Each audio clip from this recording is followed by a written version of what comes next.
Hey friends, hi, welcome to your channel Bindaas studies. तो हम ना, जैसा कि आप देख रहे होंगे, सामने आपको स्क्रीन पर दिख रहा होगा, आज हम मौर्य प्रशासन को देखने वाले हैं। आपकी जो सीक्वेंस में क्लासेस हैं 1 बाय 1 चैप्टर वाइज, वो मैं दिवाली के बाद से शुरू करूँगी, बिकॉज दिवाली के टाइम पे थोड़ा सा भाग दौड़ सी है। आप भी बिजी होंगे शॉपिंग वॉपिंग में, और कुछ लोग बाहर रहते हैं, उनको घर जाना होगा, तो ये सब ख़त्म हो जाए, दिवाली का त्यौहार बीत जाए। उसके बाद अपनी कंटिन्यू क्लासेस हिस्ट्री, आर्कियोलॉजी और इंडियन कल्चर तीनों की शुरू करेंगे। बट राइट नाउ मैं आपको कुछ ना कुछ पढ़ाती जा रही हूँ, जो पढ़ते जाइएगा। तो देखिए, हम इसमें पढ़ लेते हैं। हमें इसमें क्या पढ़ना है आज। मैंने आपके लिए मैं एक मौर्य प्रशासन पे मैंने ये वीडियो बना रखी है। देखिए, मौर्य प्रशासन में जो प्रशासन के स्रोतों की अगर हम बात करें, ठीक है ना, तो मौर्य प्रशासन में प्रशासन के स्रोत कौन से थे। तो अगर प्रशासन के स्रोतों की बात करेंगे तो आपको पता है, पहला तो कौटिल्य का अर्थशास्त्री था, ठीक है। एक तो कौटिल्य का अर्थशास्त्र हो गया। फिर दूसरा क्या हो गया, मैगस्थनीज की इंडिका हो गई। हालांकि इंडिका का जो ओरिजिनल वर्जन है वो नहीं मिलता, इसके उद्धरण हमें दूसरी टेक्स्ट में मिलते हैं, बट ये भी एक सोर्स है मौर्य प्रशासन को जानने का, बिकॉज मैगस्थनीज ने मौर्य प्रशासन के बारे में काफ़ी कुछ लिखा। फिर अशोक के अभिलेख तो है ही, ठीक है।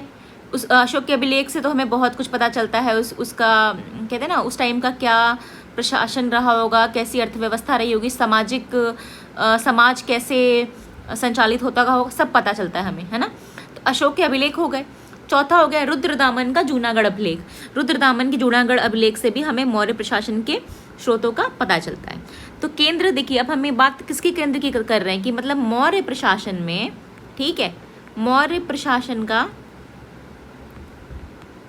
ठीक है, मौर्य प्रशासन का केंद्र क्या था। तो केंद्र सब क्या था, सम्राट था। मतलब सबसे, जो कहते हैं ना, पावरफुल पोजीशन पे, सबसे उच्च पद पे कौन था, सम्राट था, वही केंद्र में था। उसके बाद कौन थे, मंत्री, और या उनको मंत्रीण बोलते हैं, वो थे। फिर मंत्री परिषद आती है और उसके बाद अध्यक्ष आते हैं। ये तो सेंट्रल वाले थे, जो सेंट्रल में थे, जो सबसे मुख्य केंद्र में थे, ठीक है। जो मौर्य प्रशासन की शक्ति का पूरा केंद्र थे, वो ये था, ठीक है। फिर मौर्य प्रशासन कई भाग में बढ़ता है ना। देखिए, पहले केंद्र, प्रांत, प्रांत के बाद मंडल, मंडल के बाद आहार, आहार के बाद स्थानीय, स्थानीय के बाद दो द्रोण, द्रोण के बाद ख्वांटिक, फिर संग्रहण, फिर ग्राम। तो इस तरीके से मौर्य प्रशासन बहुत सारे भागों में डिवाइड होता है। तो केंद्र का मैंने बता दिया कि केंद्र में सम्राट, मंत्री या मंत्री, मंत्री परिषद, अध्यक्ष हुआ करते थे। प्रांत में कौन था, जो सेकंड पार्ट है मौर्य प्रशासन का, मौर्य प्रशासन को इतने सारे भागों में जो डिवाइड किया गया या बांटा गया, तो पहले में तो केंद्र आ गया, दूसरे में क्या आया, प्रांत आया। तो प्रांत में कौन कौन, मतलब प्रांत को कौन संचालित करता था, एक मंत्री परिषद हुआ करती थी, और राज्यपाल या कुमार हुआ करते थे। बेसिकली राज्यपाल या कुमार किसी भी प्रांत के जो होते थे, वो अक्सर युवराज बनाए जाते थे, ठीक है। तो किसी भी प्रांत को संचालित करने के लिए एक मंत्री परिषद थी और एक राज्यपाल, या जिसको कुमार कह सकते हैं, वो थे। फिर हमारा तीसरा पार्ट आता है मंडल, ठीक है। अब केंद्र को प्रांतों में बांटा, ठीक है। एक तो केंद्र हो गया मौर्य प्रशासन का, फिर उनको किस में डिवाइड किया, प्रांत में। अब प्रांत को किस में डिवाइड कर रहे हैं, मंडल में। मंडल मतलब कमिश्नरियाँ, ठीक है ना, कमिश्नरियाँ। उसके बाद किस में डिवाइड किए, आहार में। अब जो जिला है ना, वो बहुत सारे मंडलों से, जैसे पता है, बहुत, जैसे होता है ना कि बहुत सारे जिले मिलेंगे, जैसे देखिए ये बहुत सारे जिले मिले तो क्या बना, तो फिर एक मंडल बनेगा, ठीक है। तो जब मंडल को डिवाइड करेंगे तो किस में डिवाइड करेंगे, फिर हम जिलों में डिवाइड करेंगे, ठीक है। तो मंडल यानी कि प्रांत के बाद जो तीसरी बड़ी इकाई थी वो थी मंडल। मंडल को किस में बांटा गया, अब मंडल छोटे छोटे जिलों से मिलकर बना है, तो आहार, उस टाइम पे जिले को क्या कहा जाता था, आहार कहा जाता था, ठीक है। फिर जिले को बांटा गया, जो स्थानीय थे, स्थानीय मिलके क्या बनाते थे, जिला बनाते थे। तो आहार के बाद यानी जिले के बाद स्थानीय, स्थानीय के बाद कौन आया, दो द्रोणमुख आए, ठीक है। उसके बाद कौन आया, फिर खारवटिक आए, ठीक है। फिर क्या आया, फिर संग्रहण आया, और फिर सबसे जो छोटी इकाई है ना, उसमें छोटी इकाई है, वो आई ग्राम की, ठीक है। तो अगर हम मौर्य प्रशासन को देखेंगे तो देखिए, आपका केंद्र, फिर प्रांत मंडल में बटा, मंडल आहार में, आहार स्थानीय में, फिर स्थानीय दो द्रोण मुख में, फिर ख्वांटिक में, फिर संग्रहण में, और सबसे छोटी इकाई फिर ग्राम में, ठीक है। मतलब कि अगर आप ग्राम को देखेंगे तो 1 ग्राम नहीं, कई सारे ग्राम मिलकर क्या बनेंगे? संग्रहण, ठीक है ना। फिर कई सारे संग्रहण मिलकर क्या बनेंगे? ख्वाटिक, ख्वाटिक, ठीक है ना। फिर कई सारे ख्वाटिक मिलकर क्या बनेंगे? 2 द्रोणमुख। ऐसे करके जो है वो पूरा का पूरा मौर्य प्रशासन बांटा गया है। ये सबसे इम्पॉर्टेंट यूनिट होती है, चूँकि हम इसमें बहुत ज़्यादा गलती करते हैं, ठीक है। तो इसमें आपको गलती नहीं करनी है, बिकॉज ये सबसे ज़्यादा इम्पॉर्टेंट सवाल होते हैं और ये हर बार पूछे जाते हैं किसी ना किसी रूप में, और आप हर बार गलत करते हैं, ठीक है। और मैक्सिमम लोगों से ये सवाल गलत होते ही हैं। तो देखिए आपको क्या करना है, आपको कुछ नहीं करना। मैंने जो आपको बताया दिया है इसको पॉज करके पॉज कर लीजिए और पॉज करके नोट डाउन कर लीजिए, और नहीं तो आप एक काम करिए, इसके स्क्रीनशॉट लेकर रखिए और या इसको डाउनलोड कर लीजिएगा। चलिए आगे देखते हैं, ठीक है। अब हमें ये देखना है कि ये तो हमें क्या होगा, ये तो हमने बता दिया कि प्रांत जो मतलब केंद्र जो है, हाँ ठीक है, वो कितने भागों में बटा। हमने बता दिया कि केंद्र भाई इतने भागों में बटा, इतनी छोटी छोटी इकाइयाँ थी। जो सबसे छोटी इकाई थी वो थी ग्राम। अब हम बता रहे हैं कि जो अब हम बताएंगे कि जो इनको देखने वाले तो कोई तो मिनिस्टर होते होंगे, किसी को तो किसी अधिकारी को तो तय कर रखा होगा ना, किसी पद पे दे रखा होगा कि भाई आप ग्राम देखोगे तो आप संग्रहण देखोगे तो आप आहार देखोगे, है ना। तो देखिए हम इनके मंत्रियों की बात करते हैं। अमात्य या जिनको सचिव कहते थे, ठीक है। इनको यूनानी लेखकों ने क्या कहा है? सभासद कहा है या निर्धारक कहा है, ठीक है। किसने कहा है? यूनानी लेखकों ने क्या कहा है? सभासद या निर्धारक। किसने कहा है? यूनानी लेखकों ने, ठीक है। अब ये कह रहा है कि देखिए ये जो अमात्य हैं या जो सचिव हैं, ये ऐसे ही नहीं बन जाते थे कि भाई किसी को उठाया अमात्य सचिव बना दिया। एक मौर्य टाइम में, ठीक है, मौर्य काल में एक उपधा परीक्षण नाम की एक परीक्षा हुआ करती थी, ठीक है। उपधा परीक्षण ये इंपॉर्टेंट है, रट लीजिए। उपधा परीक्षण की एक परीक्षा हुआ करती थी, ठीक है। जो इसको पास करता था केवल वही मंत्री या अमात्य बन सकता था। ये नहीं कि कोई भी बन जाए, रैंडमली नहीं चुना जाता था। उपधा परीक्षण लिया जाता था, जो भी इनको पास करता था वो क्या बनता था? मंत्री या अमात्य बनता था, ठीक है ना। फिर अगर हम देखेंगे कि और कौन कौन से मतलब मिनिस्टर थे, मतलब अब एक मंत्री तो है नहीं कि केवल एक मंत्री या एक सचिव से पूरा राज्य चल जाएगा, तो फिर होते थे मंत्रीण या मंत्री परिषद। देखिए मैंने आपको ऊपर बताया भी है कि जब हम केंद्र को देखेंगे तो केंद्र कौन कौन संचालित करता था? सम्राट, मंत्री या मंत्रीण, मंत्री परिषद और अध्यक्ष, ये सब मिलके क्या संचालित करते थे? केंद्र को। तो उसमें दूसरा पार्ट है मंत्रीण या एवं मंत्री परिषद का, ठीक है। मतलब ये आधुनिक कैबिनेट के समान हुआ करती थी, ठीक है ना। ये आधुनिक कैबिनेट के समान हुआ करती थी। कौन? आपकी जो है मंत्रीण की बात कर रहे हैं हम अभी, मंत्री परिषद की बात अभी मैं नहीं कर रही। मैंने आपको 2 हेडिंग यहाँ पे लिख दी है, मंत्रीण और मंत्री परिषद की।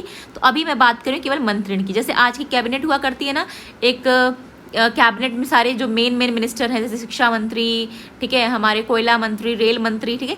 तो ये आधुनिक कैबिनेट के समान मंत्रीण हुआ करती थी। इसमें 4 और 5 सदस्य हुआ करते थे। और कौन कौन होता था? मेन सदस्य में हो गया युवराज, हो गया प्रधानमंत्री, हो गया सेनापति, पुरोहित और सन्निधाता, ठीक है। ये जो सारे के सारे हो गए, ये हो गए किसके सदस्य? इसी मंत्रीण के सदस्य। और अति महत्वपूर्ण कार्यों में राजा किससे सलाह लेता था? इन्हीं मंत्रीण से, यानी कि युवराज, प्रधानमंत्री, सेनापति, पुरोहित और सन्निधाता से सलाह लेता था। फिर दूसरी कौन सी आती है आपकी? फिर है मंत्री परिषद। तो मंत्री जो परिषद है ये आकार में मंत्रीण से बड़ी थी, मतलब ये आकार में बड़ी थी, लेकिन पावर में कौन बड़ा था? पावर में मंत्रीण बड़ी थी और आकार में मंत्री परिषद बड़ी थी, ठीक है। फिर ये कह रहा है कि अशोक के अभिलेखों में अगर आप देखेंगे जो शब्द है ना पालिसा या परिषा यानी कि परिषद, तो अशोक के अभिलेखों में, ठीक है, परिषा या पालिशा शब्द आया हुआ है, ठीक है। ये शब्द आता है तभी हम समझते हैं कि ये मंत्री परिषद की बात कर रहा है। मंत्री परिषद को मेगास्थनीज ने सुनेड्राई कहा है। सुनेड्राई ये एक इम्पॉर्टेंट सवाल है, आगे पूछा जा सकता है, ठीक है। तो सुनेड्राई किसको कहा जाता था? मंत्री परिषद को, ठीक है। और मंत्री परिषद आकार में मंत्रिण से बड़ी हुआ करती थी, लेकिन पावर में मंत्रिण से कम। युक्त अधिकारियों को निर्देश देने का कार्य करती थी, मतलब कि ये जो मंत्री परिषद है वो क्या कार्य करती थी? जो युक्त नाम के अधिकारी हुआ करते थे ये उनको निर्देश देने का कार्य करती थी। कौन? मंत्री परिषद। अब अधिकारियों के वेतन की बात कर लेते हैं। मैंने आपको कुछ इंपॉर्टेंट अधिकारियों के बारे में बताया। अब देखते हैं उनको वेतन कितना मिलता था, ठीक है, मतलब उनका वेतन कितना तय था। तो जो मंत्रीण थे, यानी कि इसमें सबसे मेन जो मंत्री हुआ करते जैसे युवराज, प्रधानमंत्री, सेनापति, ये सब ये प्रथम श्रेणी के जो सारे अमात्य हुआ करते थे, अमात्य या मंत्री, ठीक है, इसमें आते थे और इनको 48,000 पर्ण दिया जाता था। किसके रूप में? वेतन के रूप में। वहीं मंत्री परिषद जो है वो द्वितीय श्रेणी के अमात्य हुआ करते थे, यानी कि द्वितीय श्रेणी के, सेकंड श्रेणी के मंत्री हुआ करते थे। देखिए आपका एक सवाल इसमें और बन सकता है, कभी आपसे पूछ दिया कि मंत्री जो है वो कौन सी श्रेणी के अमात्य थे, तो आपको पता होगा प्रथम श्रेणी के, या मंत्री परिषद तो ये द्वितीय श्रेणी के थे। इनको 12,000 पर्ण वेतन के रूप में दिया जाता था। अब आप खुद देखिए कितना डिफरेंस है, एक को 48 और सेकंड श्रेणी वालों को 12,000 पर्ण, ठीक है। फिर आपके तीसरे आते हैं, वो है अध्यक्ष। हाँ, तो जो अध्यक्ष हैं ये आपके तीसरे श्रेणी के क्या हुआ करते थे? अमात्य या मंत्री हुआ करते थे। इनको 1,000 पर्ण दिया जाता था वेतन के रूप में। फिर प्रांतों के जो राज्यपाल थे, जिसमें मैक्सिमम राजकुमार और कुमार थे, ये 12,000 पर्ण इनको वेतन दिया जाता था, यानी कि इनका वेतन और मंत्री परिषद का वेतन बिल्कुल एक बराबर था, ठीक है। तो प्रांतों के राज्यपाल को 12,000 पर्ण और मंत्री परिषद को भी 12,000 पर्ण दिया जाता था। लेखपाल और लिपिक, यानी कि जो लेखा जोखा रखते थे या जो लिपिक थे, जो सारी चीज़ों का ब्यौरा रखते थे, जमीन का या जो दान में दी गई या जो भी अधिग्रहण किया गया, जो भी कुछ है ना, जो भी लेखा जोखा पूरा था, उनको लिपिकों को या लेखपालों को 400 पर्ण दिया जाता था। प्रशिक्षित जो सैनिक थे, जो बहुत प्रशिक्षित थे, उनको 500 पर्ण दिया जाता था।